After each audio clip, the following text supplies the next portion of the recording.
बिस्मिल्लाहिर्रहमानिर्रहीम। अस्सलाम वालेकुम स्टूडेंट्स, उम्मीद है आप सब खैरियत से होंगे। हमने स्टार्ट किया था चैप्टर नंबर 6 फर्स्ट ईयर का न्यू सिलेबस के अकॉर्डिंग, जो कि था हमारे पास हीट एंड थर्मोडायनेमिक्स।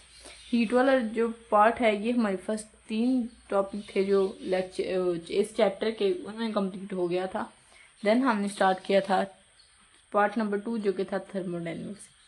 थर्मोडायनेमिक्स में से हम थे पार्ट नंबर 5 पे, क्वेश्चन नंबर उसका जो टॉपिक है टॉपिक नंबर 5 उस पे थे। टॉपिक नंबर 6.8 था जो हमारे चैप्टर का, जो कि है हमारे पास कॉर्नट्स इंजन।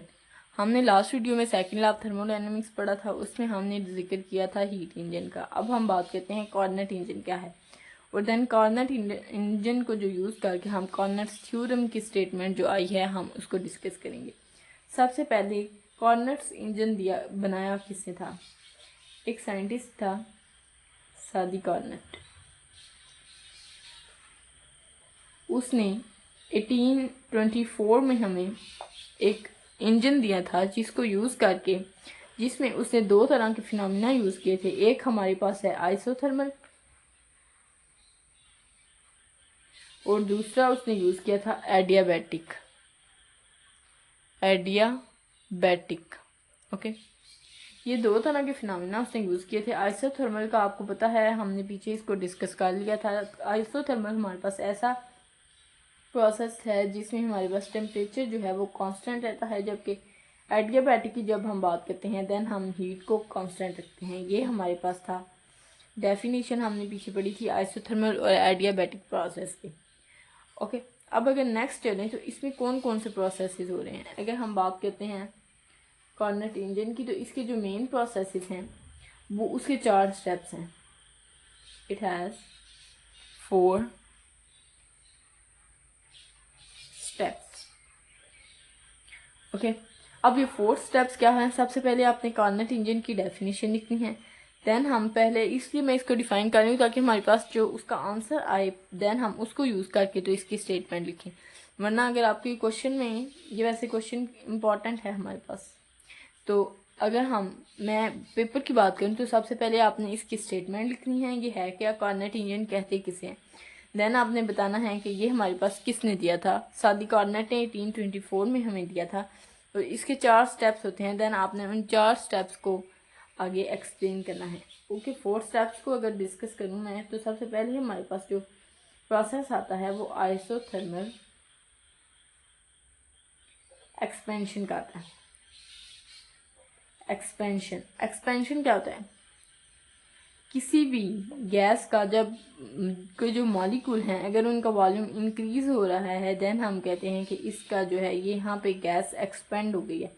लेट्स सपोज ये पहले इसका वॉल्यूम V1 था, देन हम इसको हीट दिया है। लेट्स सपोज हमने हीट दे के इसका वॉल्यूम इंक्रीज किया है, तो यहाँ पे उसका वॉल्यूम अगर V2 हो गया देन हम कहेंगे कि ये हमारे पास गैस ने एक्सपेंड किया है। ओके, सो इसमें भी हम यही बात करेंगे आइसोथर्मल एक्सपेंशन की। जो सेकंड स्टेप है वो है हमारे पास एडियाबैटिक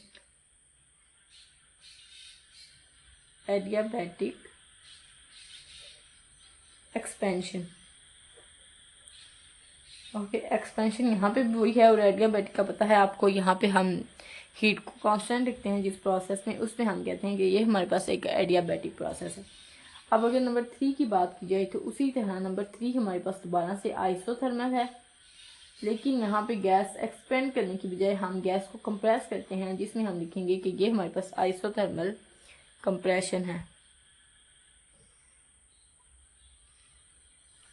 ओके, अब फोर्थ वाले स्टेप की तरफ आए तो उसी तरह यहाँ पे आइसोथर्मल वाला 3 था और फर्स्ट था, इसी तरह सेकंड वाला स्टेप और फोर्थ वाला स्टेप जो कि एडियाबैटिक था वो हमारे पास होगा, लेकिन यहाँ पे अगेन गैस एक्सपेंड होने की बजाय कंप्रेस हो जाएगी।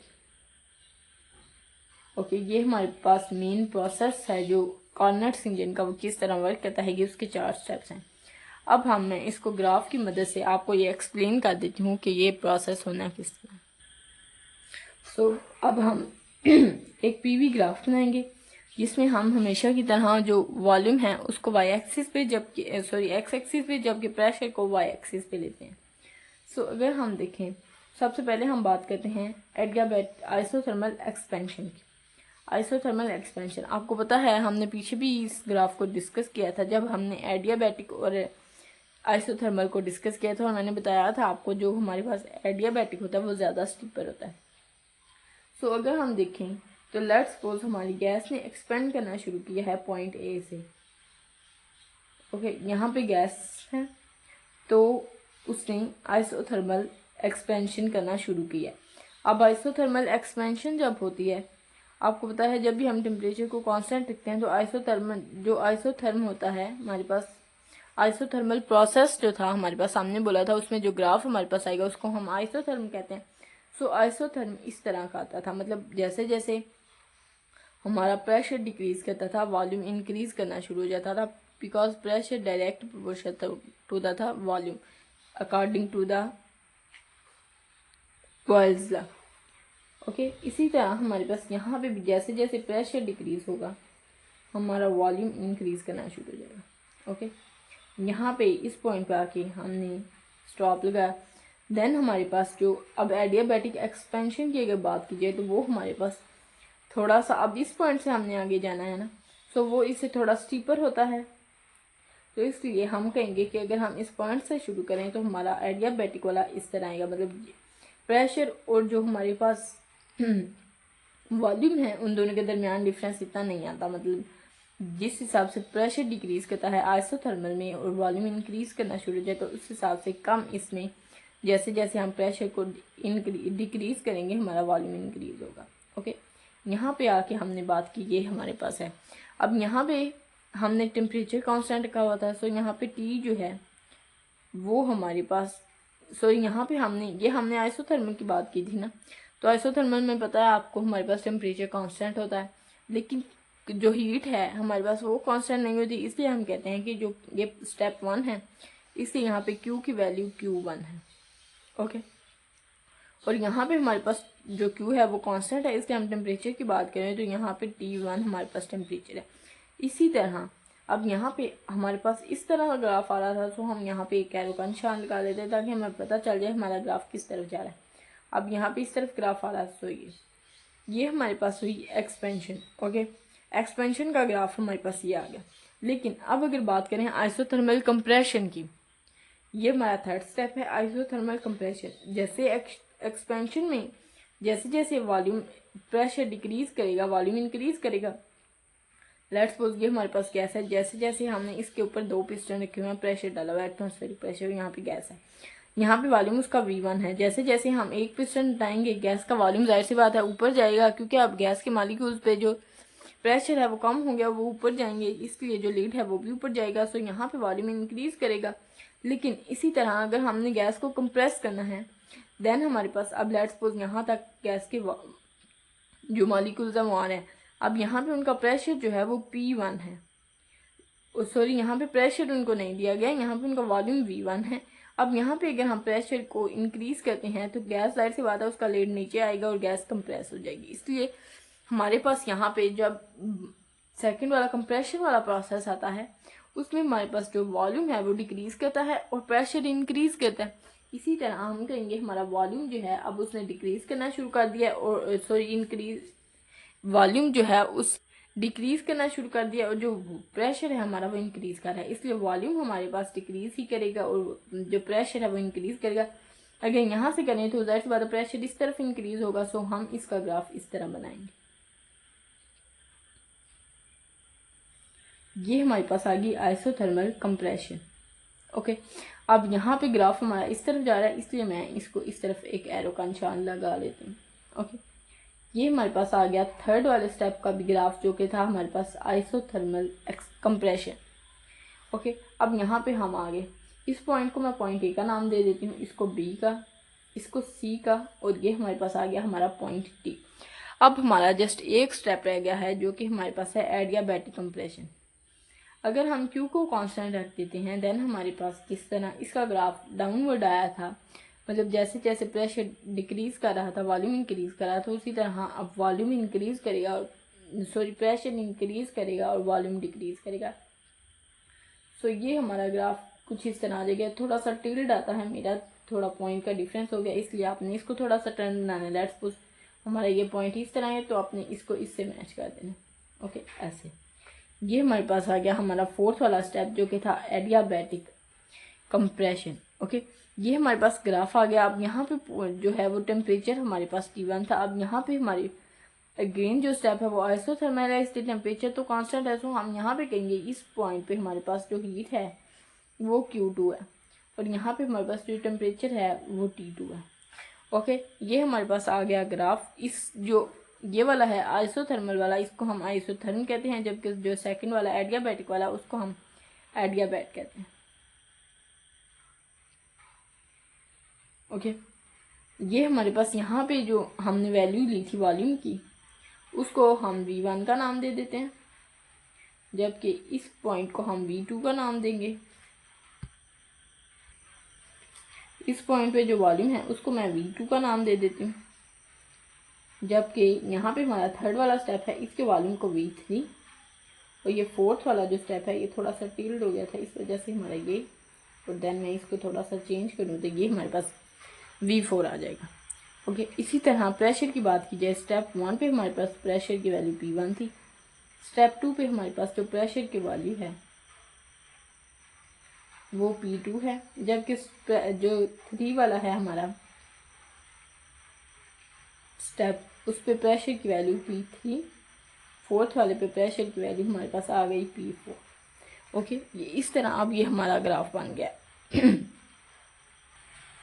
अब एक चीज़ जो आपने याद रखनी है, इस प्रोसेस में जो हमने बात की कि कंप्रेशन हो रहा है और एक्सपेंशन हो रहा है, देन जो गैस थी वो हमारे पास थी आइडियल गैस। क्योंकि आइडियल गैस हम इसलिए यूज़ करते हैं ताकि हमारे पास जो भी प्रोसेस है उसका रिज़ल्ट 100% आए।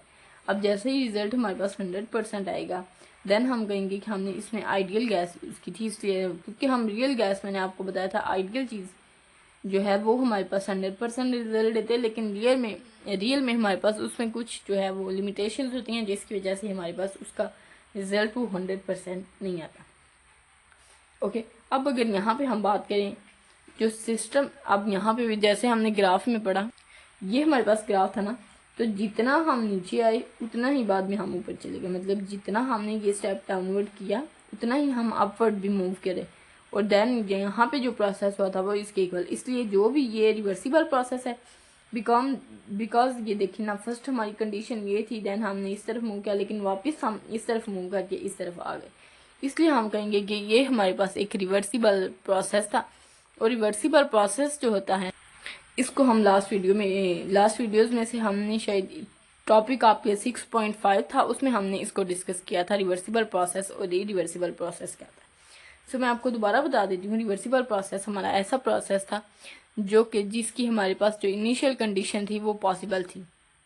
ओके, और ये हमारे पास प्रोसेस था रिवर्सिबल प्रोसेस। अब इसमें भी अगेन जो जिस पॉइंट से हमने स्टार्ट किया था उसी पॉइंट पे हम मूव करके दोबारा उसी पॉइंट पे आ गए, इसलिए हम कहते हैं कि ये हमारे पास एक रिवर्सिबल प्रोसेस है।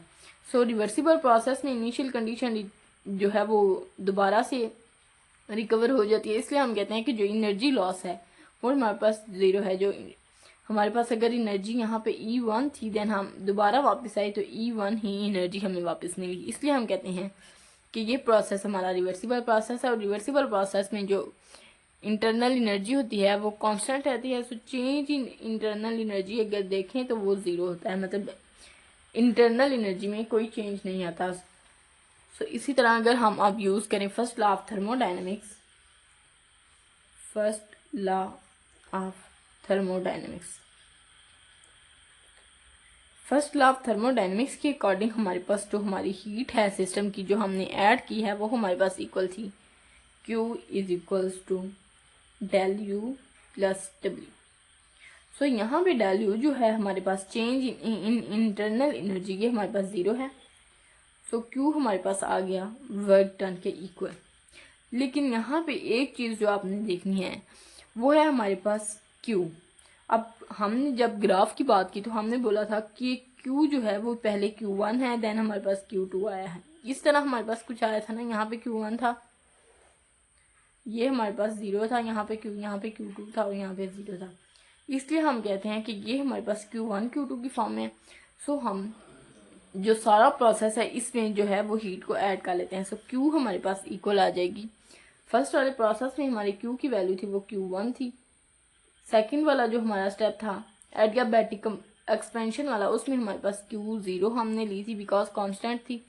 सो जो हमारे पास थर्ड वाला पॉइंट था उसमें हमने जब Q की बात की देन हमारे पास जो है वो Q3 आया था, लेकिन वो मतलब एक्सपेंशन की बजाय कंप्रेशन की तरफ जा रहा था, इसलिए हम उसके साथ नेगेटिव साइन लगाएंगे बिकॉज वो दोनों अपोजिट डायरेक्शन में है। सो फोर्थ वाला प्रोसेस उसमें भी Q जो है वो कांस्टेंट थी, इसलिए वो भी 0 आ गया। सो हमारे पास Q की जो वैल्यू है वो आ गई Q1 सॉरी यहाँ पे हमने Q2 की ही बात की थी। सो यहाँ पे हमारे पास आ गया ये Q1 माइनस Q2। हमारे पास जो टोटल हीट है वो इन दोनों का डिफरेंस के इक्वल आ गई। ओके, अब यहाँ पे इस इक्वेशन को मैं अगर इक्वेशन नंबर 2 का नाम दो और इसको इक्वेशन नंबर 1 का, देन हम कहेंगे पुट इक्वेशन 2 इन 1। ओके, सो यहाँ पे हमारे पास जो Q1 माइनस Q2 है वो इक्वल आ जाएगा वर्क डन की, मतलब जितना बॉडी ने वर्क किया वो हमारे पास इन दोनों हीट के डिफरेंस के इक्वल है according to first law of thermodynamics. So ये हमारे पास आ गया हमारा वर्क डन। अब हम बात कर लेते हैं नेक्स्ट पॉइंट की, जो कि है एफिशिएंसी। अब एफिशिएंसी क्या होता है? किसी भी जो इंजन की पावर को जितना वो वर्क कर सकता है, जितना उसके पास एबिलिटी टू डू वर्क है, उसको हम कहते हैं कि उसकी एफिशिएंसी है। इसी तरह जो एफिशिएंसी का फार्मूला है, एफिशिएंसी को हम इस सिंबल से शो करते हैं। सो एफिशिएंसी की अगर बात की जाए तो एफिशिएंसी का फार्मूला हमारे पास होता है जितनी हमें आउटपुट मिली। अब आउटपुट क्या होता है? आउटपुट ये है कि हमारे पास जितना बॉडी ने वर्क किया है उसको हम कहते हैं ये हमारे पास बॉडी की आउटपुट है, या मतलब जितना बॉडी ने स्टार्ट की में मूव करना शुरू किया देन उसके एंड पे पॉइंट पे आने तक उसने कितना वर्क डन किया उसको हम कहते हैं आउटपुट। सो ये आउटपुट हमारे पास वर्क डन के इक्वल होता है। और जब हम रेशो लेते हैं तो आउटपुट की रेशो हमने लेनी है इनपुट के साथ, और इनपुट में हमने स्टार्ट में बॉडी को कितना दिया था वर्क।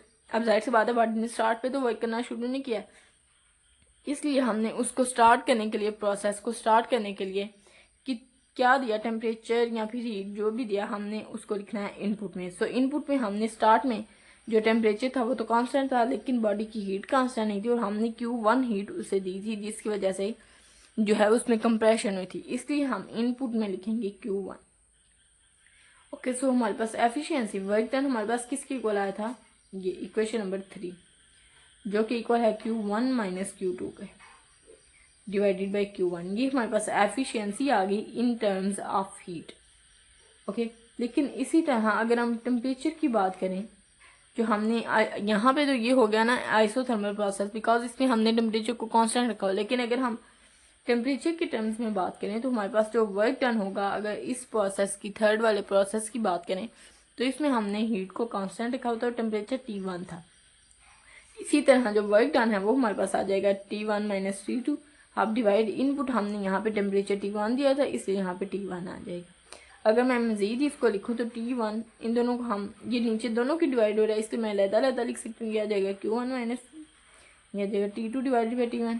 सो T1 से कट गया, तो हमारे पास जो एफिशिएंसी है वो इक्वल आ गई 1 minus T2 divided by T1।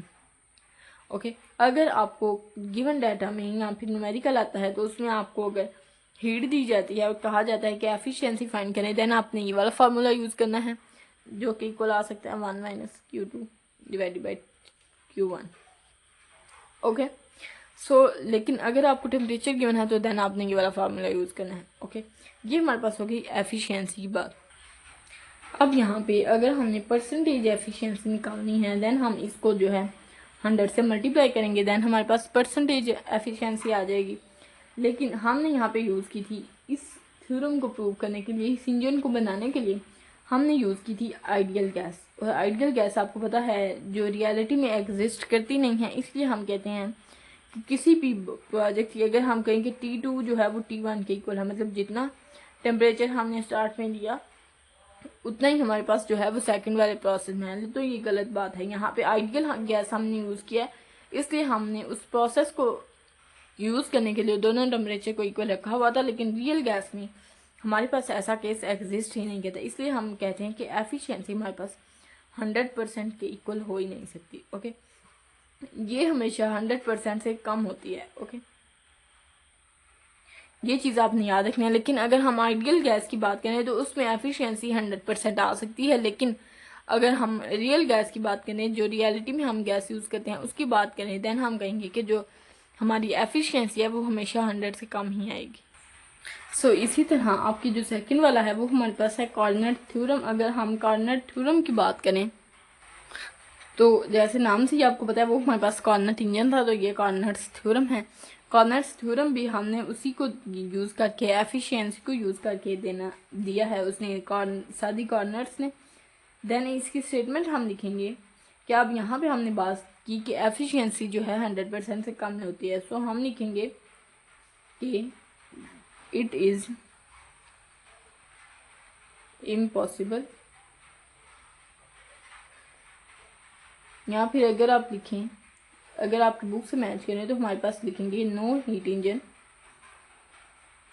Engine with 100% efficiency is possible. Okay, मतलब हमारे पास ऐसा कोई इंजन अभी तक नहीं आया जिसकी एफिशिएंसी जो है वो 100% के इक्वल आए।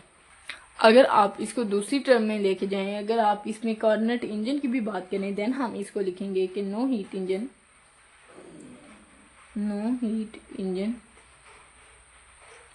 Can be more efficient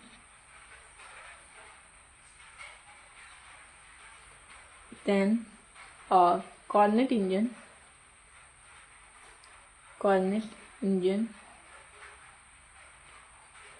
which is operating